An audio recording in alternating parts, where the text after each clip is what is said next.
This is Ford's take on the Nissan Juke. It's called the EcoSport and it's based on the Fiesta.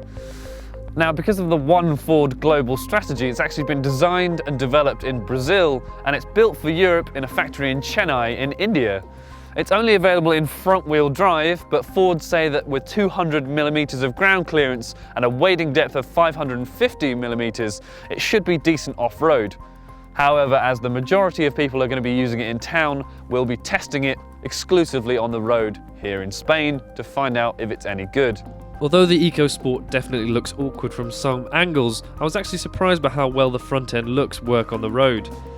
The exterior design isn't quite as unusual as the Nissan Juke, or as personalisable as it is on the Renault Captur, two keen rivals, but there is plenty to like.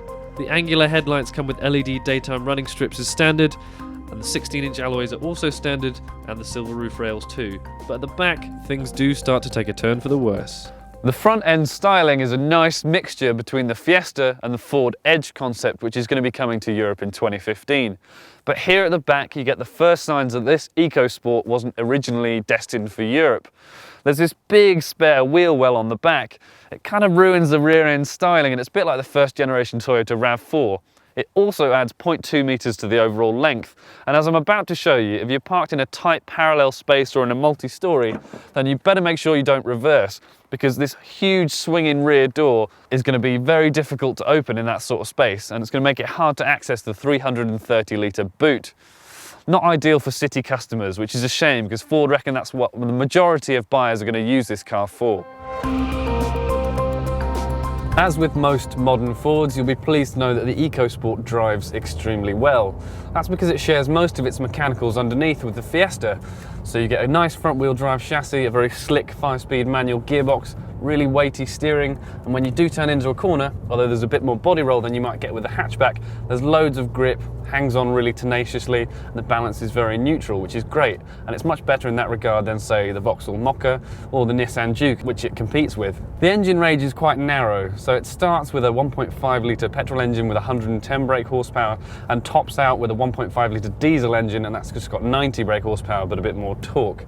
But the car we're driving here is the 1-litre EcoBoost. It's the award-winning 3-cylinder turbo engine that comes with 123 brake horsepower, about 170 newton-meters of torque. It's the nippiest car in the EcoSport range, so it does 0 to 62 miles an hour in about 12.7 seconds, and I have to say it's pretty entertaining to drive. It won't be to everyone's tastes. It reminds me a bit of the Fiat Panda 4x4 Twin Air. So at low speeds around town, it's actually quite refined, but if you drop a gear and accelerate and on the motorway, you get this noisy offbeat warble. And in fact, in the EcoSport, you get some of that noise and vibration coming through the footwell and also the steering wheel and the gear lever. So some people will find it a bit rough around the edges, I have to be honest. But for me, I find it quite entertaining. The diesel's a little bit quieter and a bit more economical. This EcoSport claims to return about 53.3 mpg and emits 125 grams per kilometre of CO2, which isn't bad, but most of the competition do cleaner vehicles, in particular the Peugeot 2008 and the Renault Captur, which both managed to go below 100 grams per kilometre. So it depends what you're looking for, but I have to say it's quite well priced. The entry-level petrol, that starts at about $14,995, and this EcoBoost in titanium trim with lots of kit, well, that's $15,995. So it puts it around or on a par with most of its major rivals in terms of price.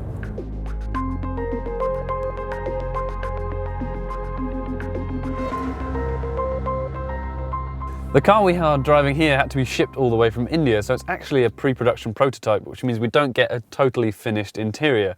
Having said that, it'll be completely familiar to anyone who's sat in a Fiesta before, with a mobile phone style center console with a fair amount of buttons and similar plastics. That is kind of a mixed bag really. It means that the major touch points like the gear lever and the steering wheel are really nice, feel robust and solidly built. But as you can probably hear, there's plenty of hard and scratchy plastics in here, and you can probably play sort of a drum solo by touching all these different surfaces. They don't match up that well, and I have to say they don't give a particularly good impression of perceived build quality. Maybe that'll change with the finished cars, but at the moment this feels a little bit of a step behind cars like the Peugeot 2008, certainly, and to some extent the Renault Captur as well. Space in here is really generous though, and for a compact car you could easily fit 4 6-foot adults in complete comfort, which you can't say about the Fiesta. Getting 3 across the back might be a bit of a squeeze though, and there's not a huge amount of flexibility when it comes to swapping the seats around. You can't slide the rear bench back and forwards, for instance. Having said that though, the headroom is really decent, and the only thing you will notice is that it's quite narrow up here, so you feel quite close to your passenger. But other than that, practicality is certainly on the side of the EcoSport. So, does the new EcoSport have what it takes to be a real cash cow for Ford? Well, to give you some idea, the brand plans to sell around 1 million SUVs over the next 6 years, and this car is a key part of that strategy. There are some sacrifices to be made having a car developed in South America, and the interior, although this is a pre-production prototype, does not quite meet the same standards as some of its European rivals. But the sharper driving dynamics do give it a real USP in this crowded market.